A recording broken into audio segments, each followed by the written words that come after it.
Merci. Nous allons donc aborder la dernière communication. Raymond Polo, nous revenons à Metz. Doit-on continuer à imposer une stomie d'amont systématique après une anastomose colo?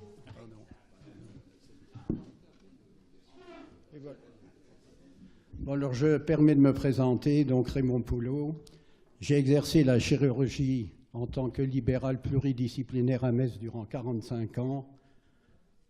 Après un clinica chez mes maîtres Chalot et Grosdidier au CHU de Nancy, et après 2 années de service militaire, puisqu'à l'époque, malheureusement, il y avait la guerre d'Algérie.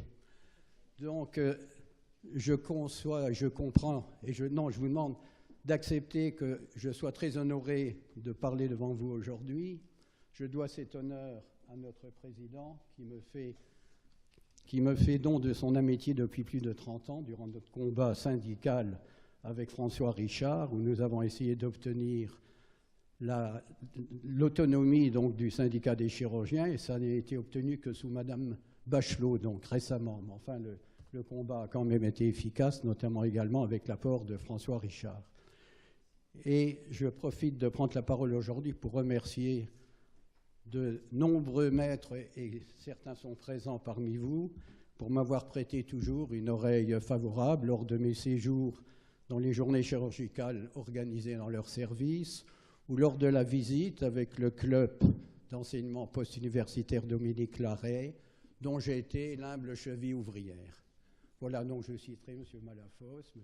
Villet, M. Guivarch qui n'est pas là, M. Lasserre, bien entendu, mes amis strasbourgeois, Arnaud, Meyer, Geck, mes amis lyonnais, donc Beaulieu et Bérard.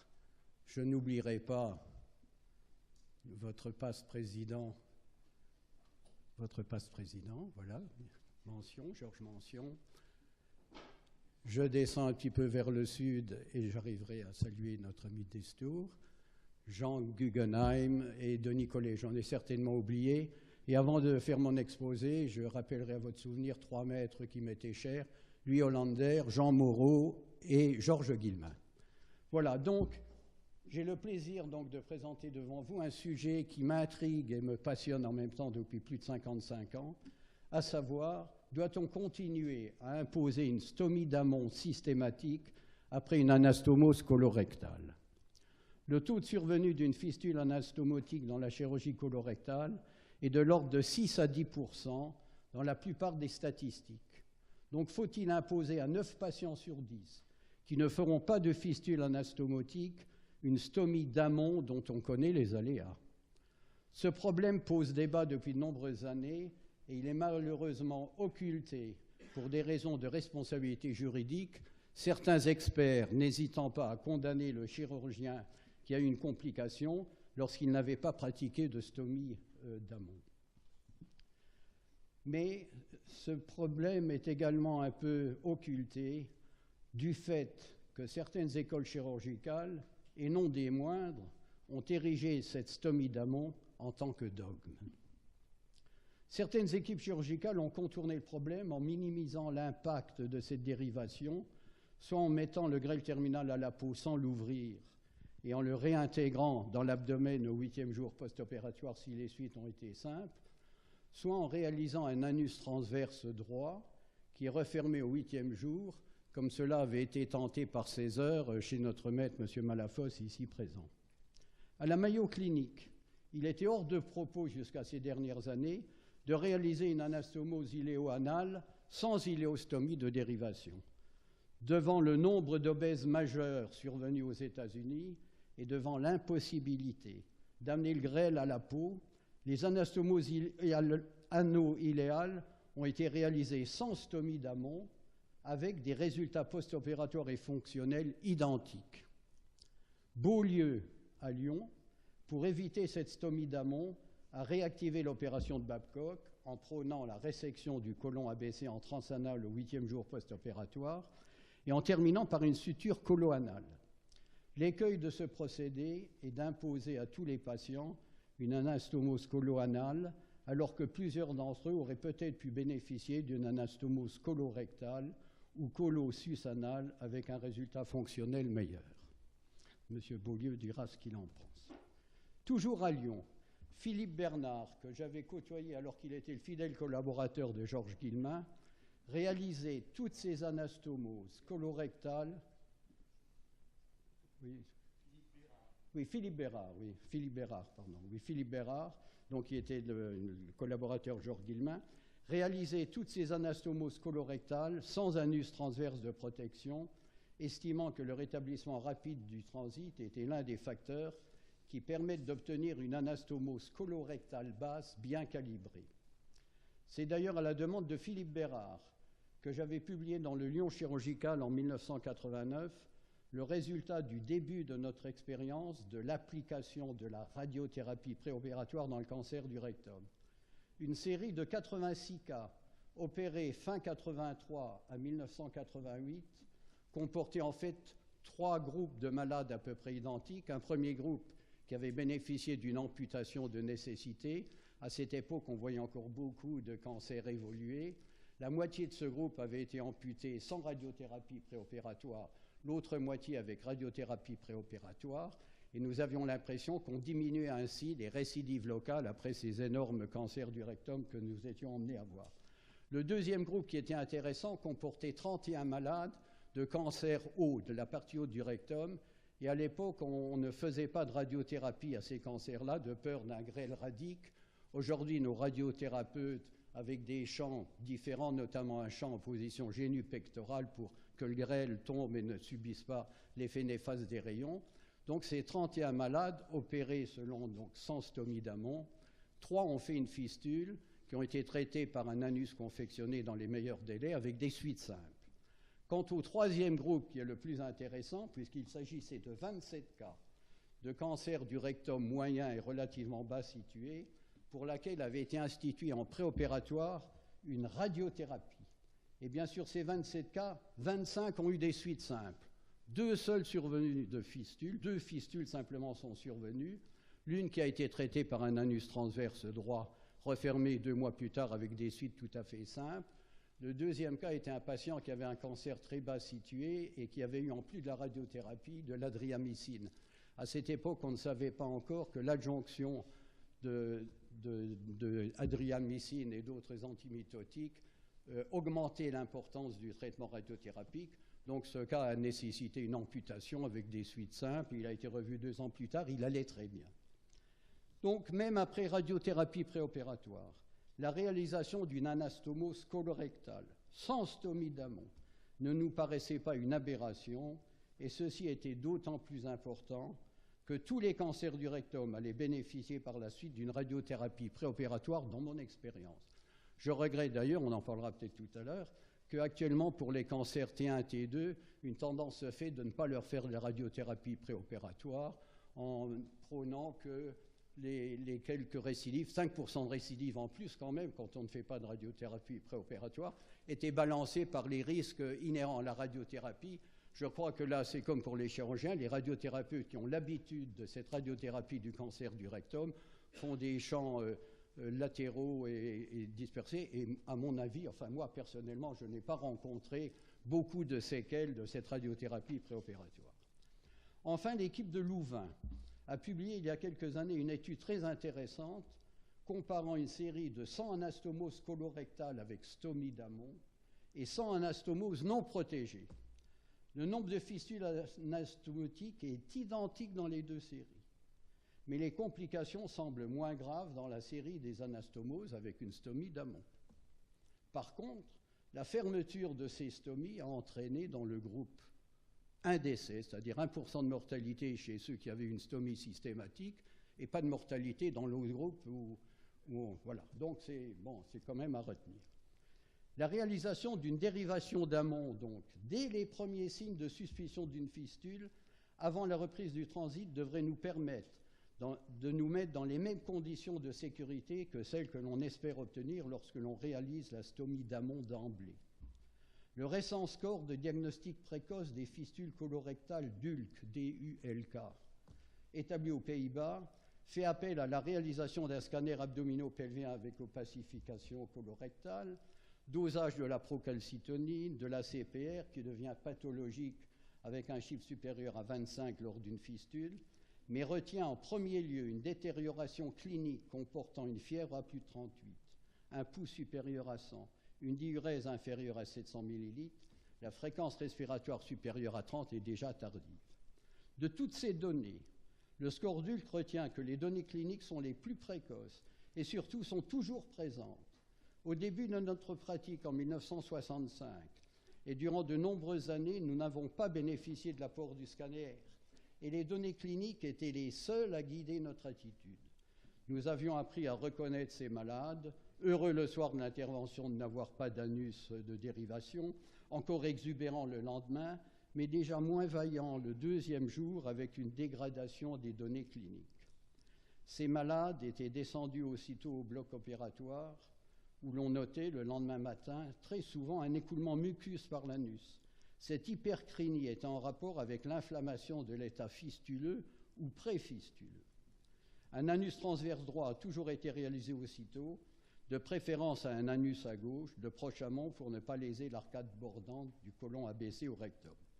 Bien entendu, aujourd'hui, le traitement antibiotique et la prise en charge médicale s'imposent à ce jour avec un ou plusieurs scanners en post-opératoire pour suivre l'évolution qui est généralement favorable, avec fermeture de l'anus transverse 2 à 3 mois plus tard, en veillant à dilater régulièrement l'anastomose durant cette période. Cette attitude a été adoptée dans plus de 500 cas, avec un taux de fistule d'environ 8%, mais avec la réalisation de 10 à 12% de stomie d'amont, certaines ayant été réalisées par précaution excessive au début de notre activité. Un point important est à retenir. La décision de réaliser un anus transverse ne peut être prise, assumée et réalisée que par l'opérateur initial. Et il est donc impératif que le patient soit opéré en début de semaine et examiné 2 fois par jour par le chirurgien et pas seulement par l'anesthésiste réanimateur. Ça fera plaisir à notre ami Estou. Pourquoi ne pas s'appuyer avec plus de rigueur sur les données du scanner? Tout simplement car les images peuvent être normales à l'état de pré-fistule et retarder ainsi la réalisation de la stomie. Jean-Gabriel Balic, par contre, habitué dès ses débuts à la célioscopie et à l'imagerie, a franchi un nouveau pas dans cette chirurgie colorectale. Lors de la suspicion de survenue d'une fistule, il s'appuie sur le scanner sans opacification colorectale de peur que ça aggrave la brèche pour prendre sa décision thérapeutique. En cas de fistule borne, sans signe de gravité majeure, mise en route d'un traitement antibiotique, poursuite de la surveillance, sans réalisation d'un anus de décharge, avec survenue fréquente d'une issue favorable. Si la fistule a par contre entraîné un abcès pelvien ou une péritonite, Jean-Gabriel estime qu'il convient de laver et drainer les lésions sous célioscopie avec un drain permettant une aspiration-lavage, sinon par la porotomie, mais toujours sans réaliser de stomie d'amont. Cette stratégie est maintenant renforcée par la mise en place d'une endoprothèse endoscopique pour la partie haute du rectum. La réalisation d'une stomie n'est nécessaire qu'en cas d'échec de cette stratégie, c'est-à-dire dans des cas exceptionnels. Si les premiers résultats satisfaisants obtenus avec cette conduite thérapeutique devaient se confirmer, il s'agira d'une approche véritablement nouvelle dans ce domaine de la chirurgie digestive. Une autre révolution se dessinera peut-être dans les années à venir. Tout chirurgien a sans doute été frappé par le fait que des patients identiques, opérés avec la même technique opératoire, ayant bénéficié d'une anastomose colorectale bien vascularisée, sans tension, certains feront une fistule et d'autres n'en feront pas. Le professeur Changeux, neurobiologiste bien connu de l'Institut Pasteur et du Collège de France, interrogé par un journaliste en décembre 2014 sur les avancées de la médecine durant l'année écoulée, avait répertorié plusieurs sujets et avait terminé son interview en insistant sur le rôle majeur qu'allait jouer à l'avenir le microbiote intestinal dans le domaine de la médecine, dans tous les domaines de la médecine. En 2005, nous avions retenu le fait que la préparation colique préopératoire augmentait le risque de survenue de fistules anastomotiques dans le côlon en pensant qu'elle entraînait un œdème de la muqueuse intestinale et des désordres électrolytiques. En fait, l'hypothèse d'une perturbation du microbiote par la préparation préopératoire peut fort bien être retenue pour expliquer ce phénomène. Selon le professeur Rabichon, le génome se réplique en millions de milliards de fois de l'œuf fécondé à l'âge adulte. Parmi nos 220 milliards de cellules, 200 milliards doivent être périodiquement remplacés. Ainsi, les globules rouges ont une durée de vie de 120 jours, celle du foie de 480 jours, et les cellules intestinales seulement de 3 jours, date où survient généralement la fistule. S'agissant des 20 milliards de cellules restantes, il s'agit essentiellement des neurones qui, eux, ne se reproduisent pas.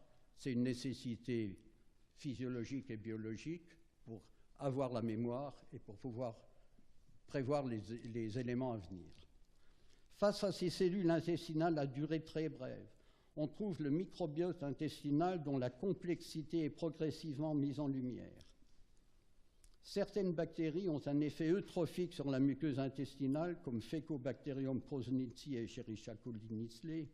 D'autres ont un effet délétère, comme les bactéries réductrices des sulfates, dont le métabolisme produit des sulfites, Clostridium difficile et certaines souches d'Enterocoque fécalis capables de dégrader le collagène et de perturber ainsi la cicatrisation. De nombreux travaux confirmeront sans doute l'importance du microbiote intestinal. On ne peut à ce jour négliger la guérison spectaculaire de certains malades affligés d'une rectocolite hémorragique rebelle à tout traitement et qui ont obtenu une guérison en quelques jours avec cicatrisation des lésions muqueuses par des lavements de sel fraîche prélevés chez des proches en bonne santé.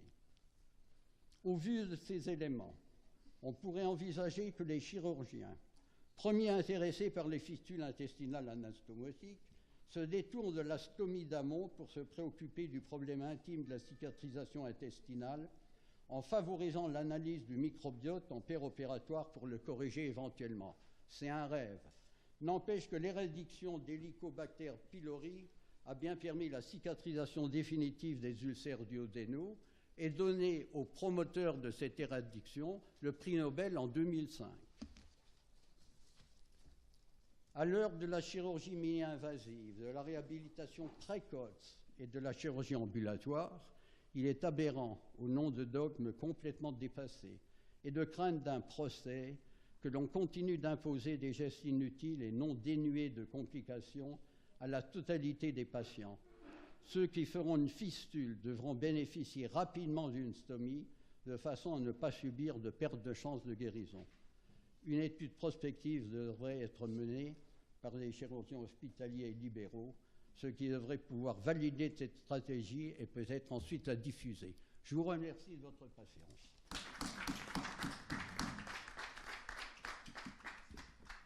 Voilà, je donne la parole à notre censeur, M. Beaulieu. Non, je ne veux pas être un censeur, je suis l'homme à tout faire ce soir. Ah bon. Alors vous m'excuserez de reprendre la parole. En fait, vous avez voulu faire passer un message, et ça c'est certainement une bonne chose.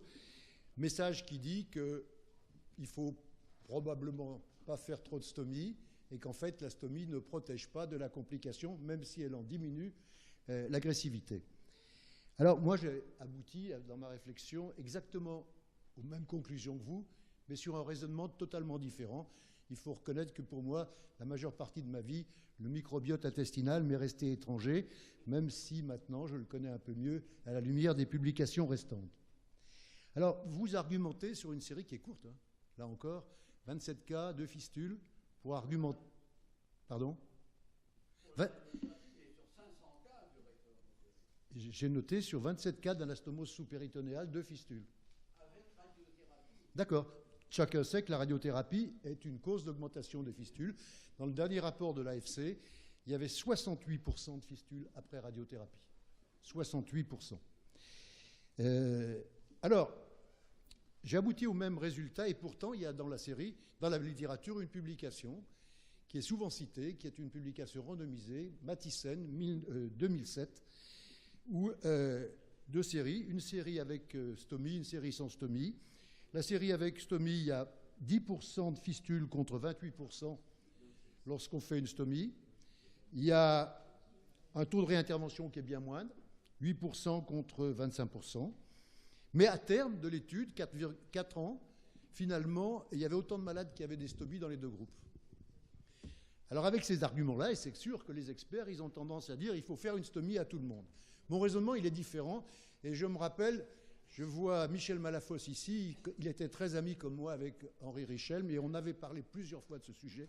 On était, je me souviens, une fois tous les trois ensemble. Et moi, je pense que les anastomoses colo-susanales, excusez-moi, voire colorectales basses, sont très dangereuses. Très dangereuses, pourquoi? Parce que anatomiquement, elles sont réalisées sur un... Si on a fait une exérèse complète du mésorectum, elles sont réalisées sur un moignon rectal qui est totalement dévascularisé. Et je me souviens de cette phrase de Henri Richel, dont Michel se souvient certainement très bien. Alors, fort de cette discussion, on a décidé, il y a déjà de nombreuses années, d'abandonner complètement ce type d'anastomose basse. Et on préfère faire une colo anale vraie qu'une colo susanale. Et sur le plan du résultat fonctionnel, c'est identique, même quand les suites ont été simples. Et il vaut mieux avoir une opération qui n'a pas de fistule, parce que les suites sont encore meilleures que quand on a une fistule, les suites fonctionnelles. Alors, en fait, juste une petite réflexion, parce que ça m'énerve un peu quand j'entends dire, comme vous l'avez dit, Babcock-Beaulieu. C'est pas vrai, c'est pas du tout ça.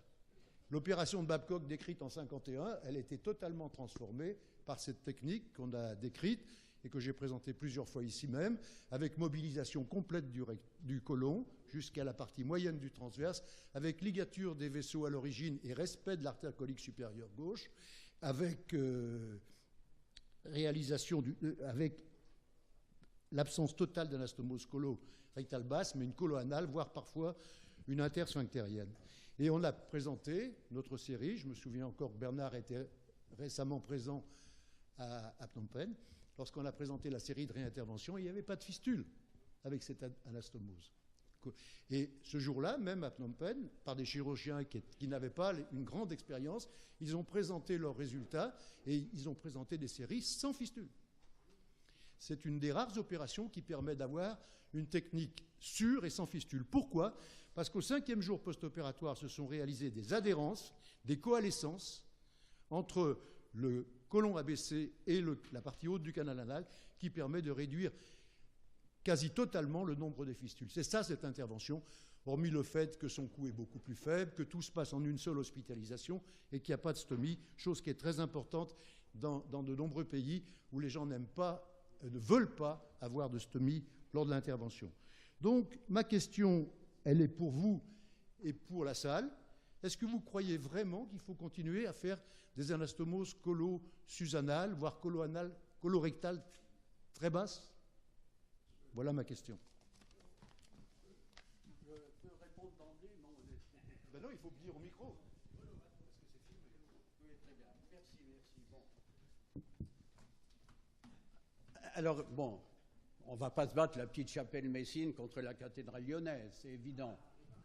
Je dirais simplement, bon, d'abord, ma statistique repose sur plus de 500 cas de cancer du rectum. Les 27 cas, c'était uniquement au début de mon expérience avec radiothérapie préopératoire que j'ai commencé 10 ans avant la faculté de médecine de Nancy, il faut que je le dise. Et j'en ai parlé à Philippe Bérard, on était parmi les premiers avec les gens de Saint-Étienne et puis lui à Lyon à faire ça, donc j'avais sorti cette statistique. Et ce que j'avais remarqué, les 27 cas, en l'espace de 4 ans, étaient simplement les 27 premiers cas qui avaient eu de la radiothérapie préopératoire. Et sur ces 27 cas sans stomie d'amont, j'ai eu 25 cas de suite simple avec sortie au 8e jour et survenu seulement de 2 fistules. Quant au reste de mon travail, il porte sur plus de 500 cas de cancer du rectum opérés sans stomie d'amont systématique.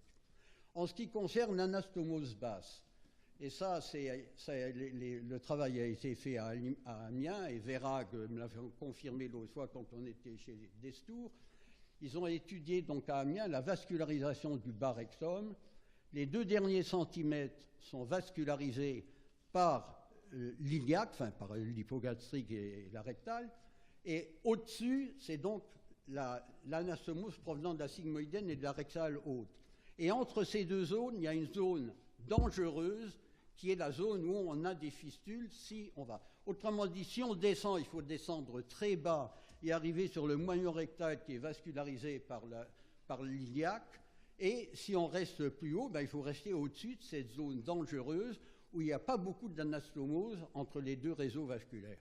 Voilà ce que je voulais dire. Bon, maintenant, alors en ce qui concerne donc l'opération Beaulieu, j'étais au Journet, puis j'aurais terminé, j'étais au Journet de Beaujon l'autre fois, ils avaient commencé par le bas, bon, pas de Nice, pour ne pas le nommer.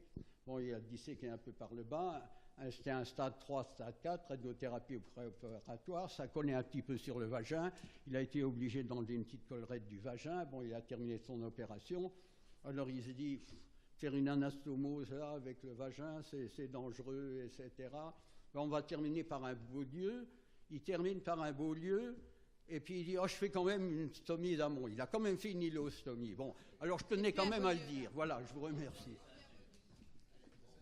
Oui, donc moi j'avais une question, Raymond.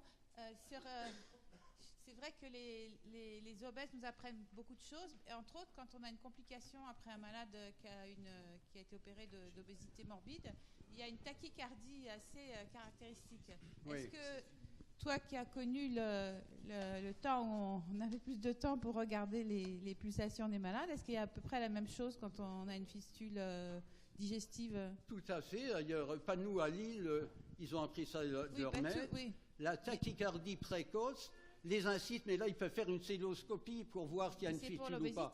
Et nous, on ne peut pas pour le rectum. Oui, c'est pour l'obésité, mais moi, j'ai jamais lu la même chose pour la colorectale. C'est ça ma question. Ah moi, par contre, si. Moi, je trouve que le patient qui pète le feu là, les 2 premiers jours, et le 3e jour, il va moins bien. Tac, un petit clocher fébrile, une tachycardie, la diurèse qui baisse. Je le descendais au bloc sans scanner, sans rien, il n'y avait pas à discuter, il était prévenu en préopératoire.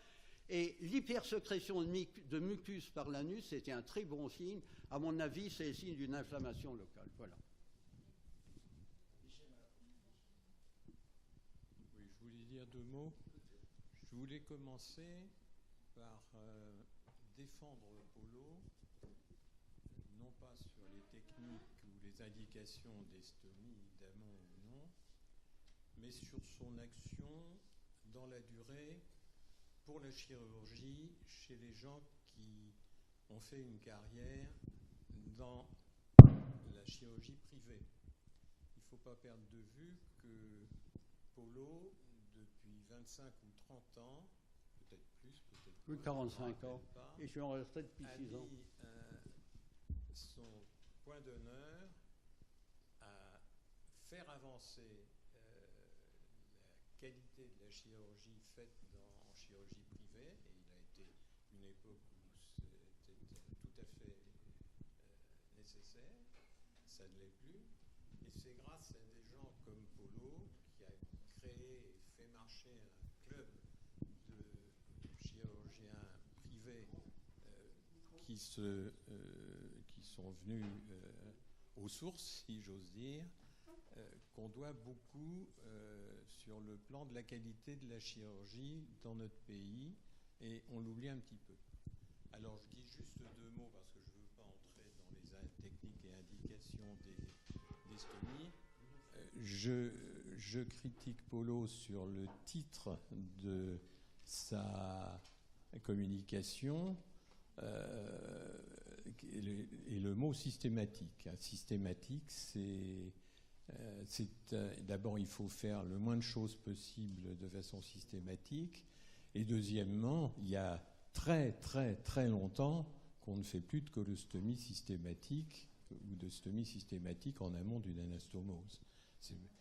Alors, on ne discute pas d'indication, et je voulais juste terminer pour dire une chose, c'est que l'iléostomie est un excellent moyen de calmer les inquiétudes, de diminuer la gravité des fistules.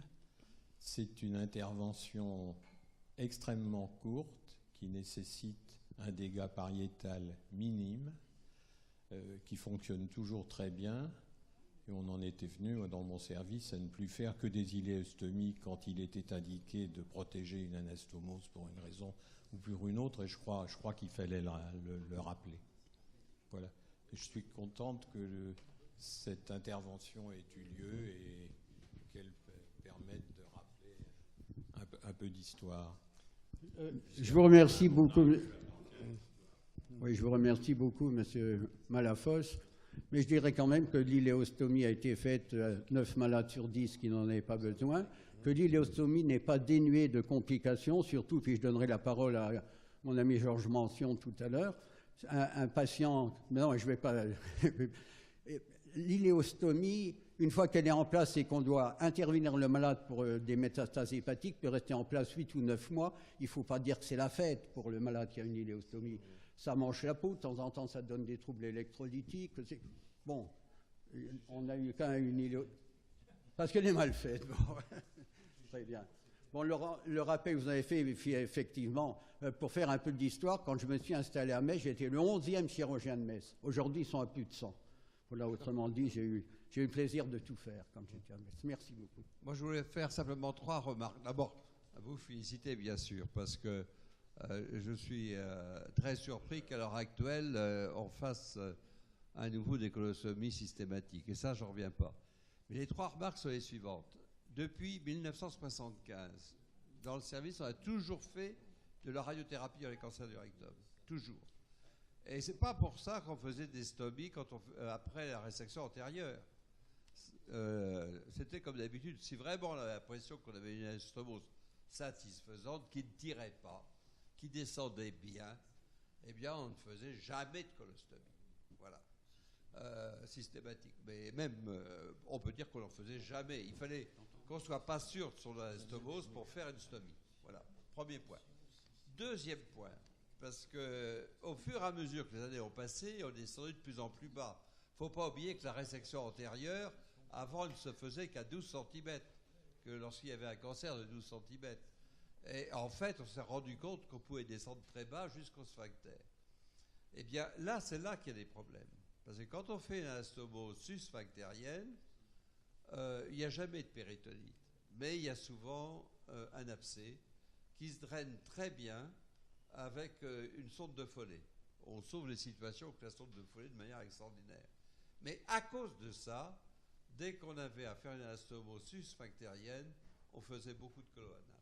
Voilà, c'est tout. Si vous m'autorisez, d'abord, je voudrais vous remercier parce qu'effectivement, je me souviens très bien et rend hommage aussi à mon maître Pierre Hautefeuille, puisque ça a été un des promoteurs quand même de la conservation sphinctérienne.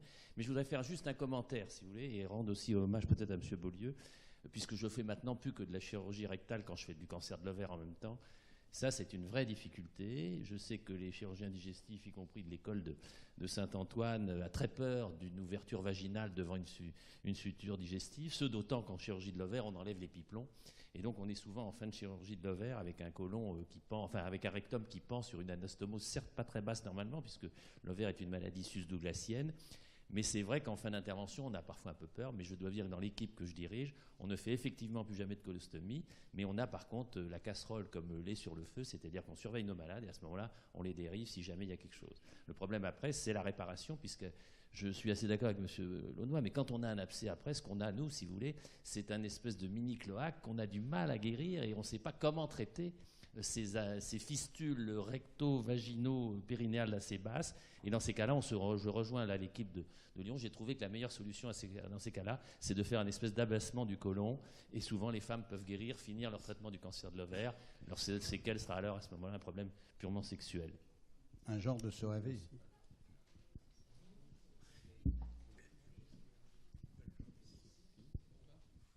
Rassurez-vous, ça va être très court, on est en retard. Je cite mes sources, oui, n'est-ce pas ? Je cite mes sources, je suis quand même de l'école de Jacques Mialaret, de Gilles Edelman, et la chirurgie colique, je connais bien. Il y a une question qu'on n'a pas soulevée, qu'on soulevait beaucoup du temps des années 60, c'est la préparation du côlon et du rectum. Et on était très attentifs dans notre école à opérer sur un côlon propre, sans matière. À la fin des années 60, on a fait d'ailleurs des études comparatives. Certains disaient on peut opérer dans la merde pour être vulgaire. Nous ne le pensions pas. Et à titre personnel, je préférais quand même avoir un côlon parfaitement propre. On rejoint tout à l'heure ce qu'on disait à propos des bactéries. Ça, il est certain que si on n'a pas lavé le côlon, il y a des bactéries. Très bien. Voilà, merci. Je crois qu'on va terminer là-dessus. Et merci à tous les... Ah, pardon. Oui, je ne sais pas si j'ai fait part... Je crois que j'ai oublié. Je voulais dire que ma présence aujourd'hui, je la dois essentiellement à notre secrétaire général qui m'a témoigné sa sympathie dès notre première rencontre au conseil d'administration de l'AFC et qui m'a dit il faut que tu fasses un topo. Donc j'ai fait un topo. Merci Philippe. Bravo.